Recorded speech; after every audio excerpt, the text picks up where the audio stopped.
Be a barbecue hero with delicious, ultra-low net-carb hero bread, buns, and tortillas. Soft and fluffy, high in fiber, and with 0 grams of sugar, up to 10 grams of protein, coming in at under 100 calories per serving. Oh, and did I mention they taste like their mouth-watering traditional versions? I mean, what's not to love? Use code AH10 for 10% off your first hero bread purchase at hero.co.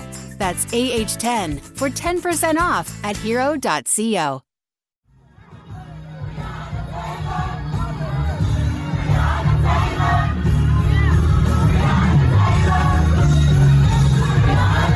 This is Make It Plain. MIP With Masamela Matfumo. Mark Thompson. Make It Plain. Get woke.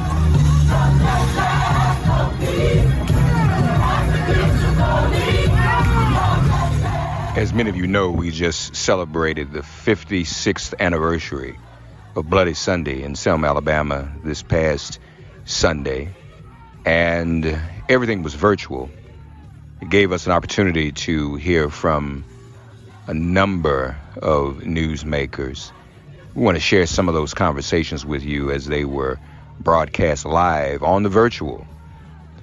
Joe Biden issued an executive order on Sunday relative to voting rights, and I had an opportunity to talk with Congresswoman Sheila Jackson-Lee about the president's executive order on voting rights and H.R. 40, the reparations bill.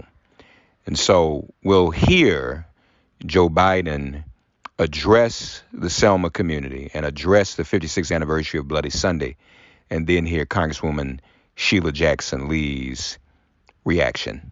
Please enjoy. We also now have a message from the President of the United States, who actually issued an executive order today. And so we want to share that with you right now. Let's hear from President Joe Biden. Good morning to everyone joining us in this unity breakfast named after Dr. and Mrs. King, and to commemorate the anniversary of the march in Selma. I know this is the first commemoration of Bloody Sunday without Reverend C.T. Vivian, Reverend Joseph Lowry, and my buddy John Lewis, Congressman John Lewis. Preachers of the social gospel, architects of the beloved community they built not only with words, but with actions. And reminders that in our lifetime for Black Americans, the fundamental right to vote has been denied by white supremacy, both hiding behind white hoods and in plain sight in state houses and courtrooms. Yet those torches and burning crosses and batons, tear gas, fire hoses, attack dogs, and unfair laws and trials that could not stop progress. The blood of John Lewis and so many other brave and righteous souls that was spilled in Selma on this Sunday in 1965 sanctified a noble struggle. And when the country saw those images that night, America was forced to confront the denial of democracy, the fierce urgency of justice. Congress passed the Voting Rights Act a few months later, and President Johnson signed it into law. But the legacy of the march in Selma is that while nothing can stop free people from exercising their most sacred power as a citizen, there are those who will do anything they can to take that power away. The Voting Rights Act began to dismantle barriers to voting and to make our elections more free, fair, and representative. I was always proud to lead the efforts to reauthorize it over the years as a U.S. Senator in the Judiciary Committee. But at the same time, Republicans at every level have chipped away at it. Then in 2013, the U.S. Supreme Court gutted the Voting Rights Act, holding that times have changed and blatant voter discrimination was rare, contrary to the assault that was taking place on the ground. The late Justice Ginsburg wrote the decision was like, quote, throwing away your umbrella in a rainstorm, end of quote. Today we have a hailstorm, not a rainstorm, a hailstorm. In 2020, our very democracy on the line, even in the midst of a pandemic, more Americans voted than ever before. Multiple recounts in states and decisions of more than 60 cases from judges appointed by my predecessor, including at the Supreme Court, upheld the integrity of this historic election. Yet instead of celebrating this powerful demonstration of voting, we've seen an unprecedented insurrection in our capital and a brutal attack on our democracy on January the 6th. And a never before seen effort to ignore, undermine, and undo the will of the people. And to think of that, and yet it's been followed by an all-out assault on the right to vote in state legislatures all across the country. You know, during the current legislative sessions, elected officials in 43 states have already introduced over 250 bills to make it harder for Americans to vote. We cannot let them succeed. Last week, the House of Representatives passed H.R. 1, the For the People Act of 2021. This is a landmark piece of legislation that is urgently needed to protect the right to vote and the integrity of our elections and to repair and strengthen our democracy. I hope the Senate does its work so I can sign it into law. I also urge Congress to fully restore the Voting Rights Act, named in John Lewis's honor.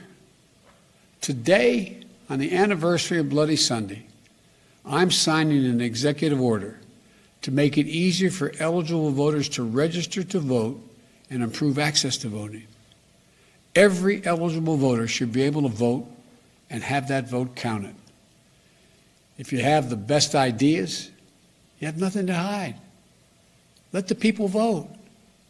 And I'll close with this. A few days before he passed, Jill and I spoke with John, Congressman Lewis. But instead of answering our concerns about him, we talked about how you doing, John. He asked me to stay focused on the work left undone to heal and to unite this nation around what it means to be an American. That's the God's truth. John wouldn't talk about his pending death or his concerns. He said, we've just got to get this done. That we're all created equal. We all deserve to be treated equally. On this day of reflection, please, let's stay focused on the work ahead. Let's remember all those who came before us as a bridge to our history so we don't forget its pain, and as a bridge to our future so we never lose hope. May God bless their memory. May God bless you all. And may God protect our forces. A message from President Joe Biden on this anniversary, this 56th anniversary of Bloody Sunday, working to improve access to voting and expand the right to vote. Joining us now, Congresswoman Sheila Jackson-Lee. And Congresswoman, so glad you were able to join us. First, I want to ask you to react to what the president said and also his executive order to expand the vote. And then we want to talk about a very important piece of legislation that you are sponsoring that we've all been working on. First of all, welcome. How are you? I am well, thank you. I am in Houston and at the Good Hope Baptist Church. This is a historic church where Barbara Jordan attended, and we're just trying to help people, as you well know, that we suffered from the freeze. So we know it's a Bloody Sunday. We're trying to be active and energized on Bloody Sunday. I'm delighted that the president has taken this day to reinforce and to fight against the pandemic of voter suppression that is raging across America. That is what we have, a pandemic of oppression. I think there are 43 plus legislatures, maybe up to 50, if people begin to think that the empowerment of Black voters was too much in 2020. So his commitment to H.R. 1, that's legislation to open up opportunities for voting, but in particular the John Robert Lewis Voter Enhancement Act, H.R. 4, is particularly powerful because it goes directly to helping African Americans who have suffered for so long in cycles. There's a moment when you have voter freedom and voter opportunity, 1965 Voting Rights Act, and then we're back again in a cycle where every legislature is trying to oppress the rights of voters and the rights of Black voters to vote. Yeah, and even said so. One of the Our lawyers even made that case in the Supreme Court hearing when Amy Coney Barrett asked him the question. He said, well, we have to do something to stop the Democrats. So it's transparent. But what you've been working on, you picked up the baton from Congressman John Conyers, and we thought it was important to take this opportunity on Bloody Sunday to talk about, for those who don't know, the piece of legislation you've been working on and just how close we are to getting it passed, and that's H.R. 40. It is H.R. 40, the Commission to Study and Develop Reparation Proposals. Two of my late dear friends, Elijah Cummings and John Robert Lewis, were enthusiastic supporters of H.R. 40. They were co-sponsors of that legislation. And John in particular was very supportive of the effort now that John Conyers had entrusted to me prior to his retiring to carry this forward. And I could not have done it without so many of the civil rights organizations. I think we have a letter with 350 signatories on that letter to say we are with you, including those from the Japanese American community, from the Jewish community, Muslim community, and others, and particularly in COBRA, particularly in NAACP. So the basis of that bill, I think, gets more invested in America's redemption than ever before. You know, it's interesting that we were powerfully able to elect Senator Warnock and Senator Ossoff, both coming from, in essence, minority communities, Jewish faith, Jewish community, and then African Americans, out of the state of Georgia, a state that was full of the leaders of the segregationist movement and the Confederacy. But we were able to elect them with the strength of Black voters and collaborative voters. The question I have to ask, and the reason why H.R. 40 is so pivotal, so important, is that freedom for Black Americans seems to be in cycles. We get a sense of freedom, then all of a sudden oppression, a sense of freedom and oppression. We can remember that with the 64 Civil Rights Act, 65 Voting Rights Act, the Great Society with Lyndon Baines Johnson, the affirmative action. And then as we moved into the 80s, we began to hear people talk about ketchup was a vegetable. We began to see affirmative action simply being something that people would attack. The cases went into the Supreme Court where there were those who challenged, why should we be doing this for African Americans? And then, of course, no doubt, this horrendous era called the Trump era, again, trampled on the rights of African Americans. We cannot continue to go through cycles. And so H.R. 40 says, stop for a moment. Look at the extensive disparities that have come about over and over again because of the conditions of slavery and the continued conditions of those descendants of enslaved Africans. It takes a stop, it looks at it, and it begins to develop proposals. Let's not have cycles of freedom. Let's have continuous freedom in America. That's what H.R. 40 does. And I would say this, Reverend Mark, over 170 members, or at least 170 members of the United States Congress support it, and they come from all regions of the United States. And that's really less than 50 short of all the Democrats in Congress. So when people hear that math, does that not mean that we are close to having a markup and this coming to the floor to be voted upon? Thank you. Well, you know, with the work of all the outside groups, we are coming to a position to be marked up. We have a commitment from our chairman, Chairman Nadler, the Judiciary Committee, enthusiastic, the staff enthusiastic. And so we should be seeing that markup toward the end of March or the beginning of April with a lot of excitement from the advocates and as well a lot of excitement from the members of Congress and the Judiciary Committee. And so you have the support of the leadership, the Speaker Pelosi, Leader Hoyer, Jim Clyburn, the Majority Whip is a co-sponsor. But you also have the vocal support of President Biden. His press secretary has been saying that he supports this study. He supports H.R. 40. And I think that is a giant leap forward. We thank the administration being open-minded to understanding what this would be. You know, I was just with Ben Crump. We were talking about the George Floyd Justice and Policing Act, and we were talking about what lawyers do in the court. When you have good facts, you can argue the facts. Of course, when you have good facts and the other side does not, then they start maligning and attacking. Well, that's where we are. We have good facts for H.R. 40. I think the president understands we have good facts. In fact, the majority leader, Senator Schumer, understands that we have good facts for H.R. 40. I've called it a mainstream initiative because it is a recognition of all of what African Americans did in slavery to help build the wealth of this nation.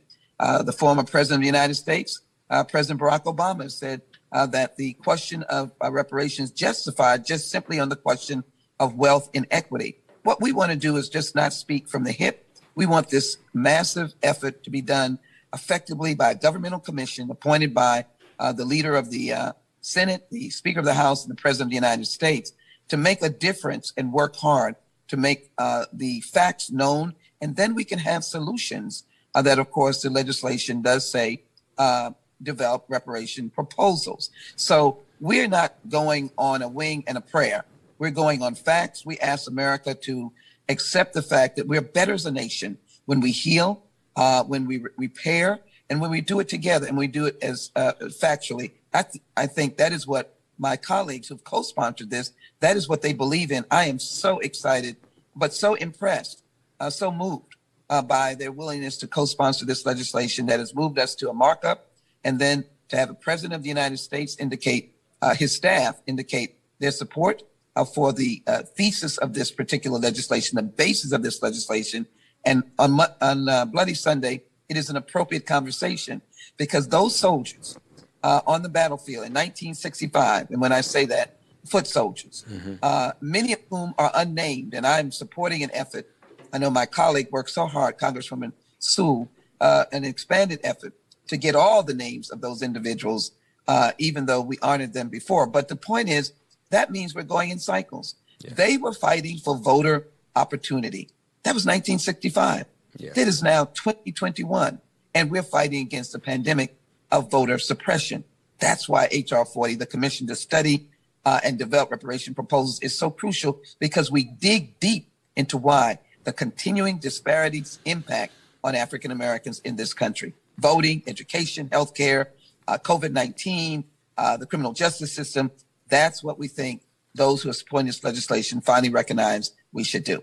And to be clear, about the direct line to Selma, as we are honoring Selma and those foot soldiers, the original legislation was to study the feasibility of reparations. This is no longer a study bill, folks. This is a remedy bill to come up with what forms reparations might take through the commission, and, as the Congresswoman alluded to address the ongoing vestiges of enslavement. Bloody Sunday was a vestige of enslavement. Ongoing voter suppression is a vestige. The police demic, Congresswoman, the ongoing violence from police, these are all ongoing vestiges of slavery that H.R. 40 and its commission would address, correct?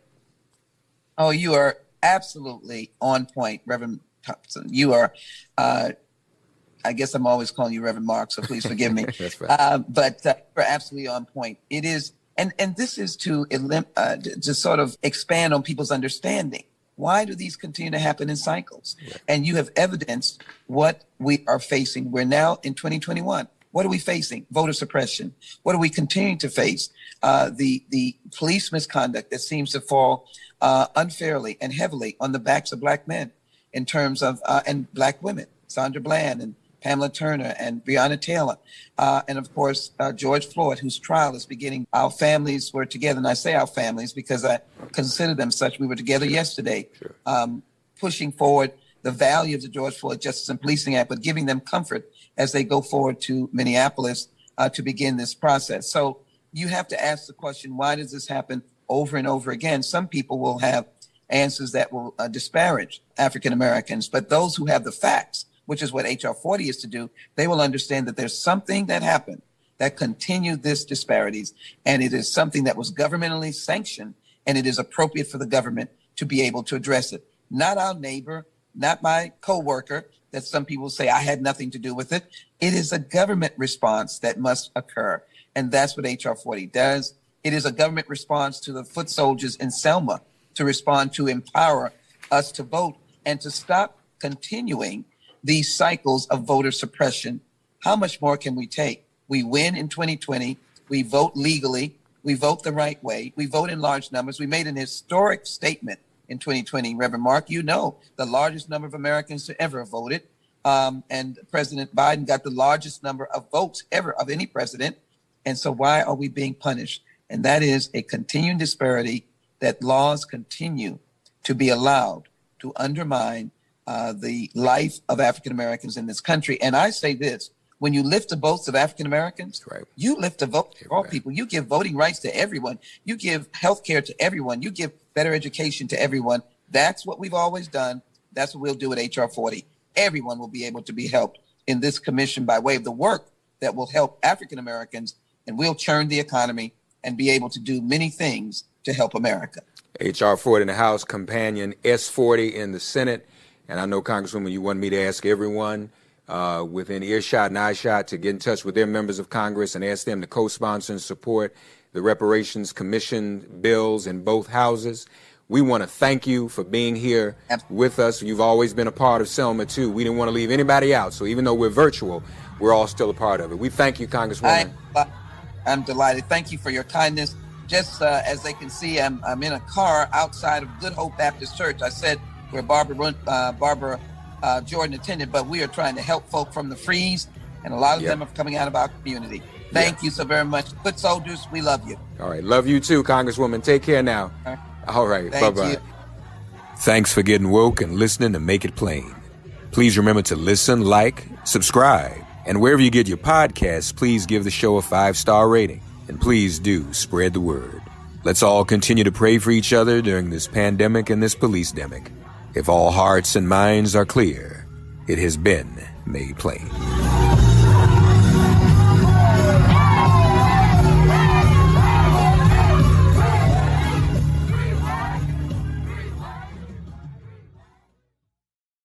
Nice buns, soft, fluffy, and ultra-low net carbs. Discover Hero Bread, the delicious ultra-low net carb bread with incredible taste and texture. Hero Bread has 0 grams of sugar and is under 100 calories per serving. Plus, high in fiber with 5 to 10 grams of protein per serving. Order from hero.co now and get 10% off your first purchase with promo code AH10. That's 10% off with code AH10. HERO.co.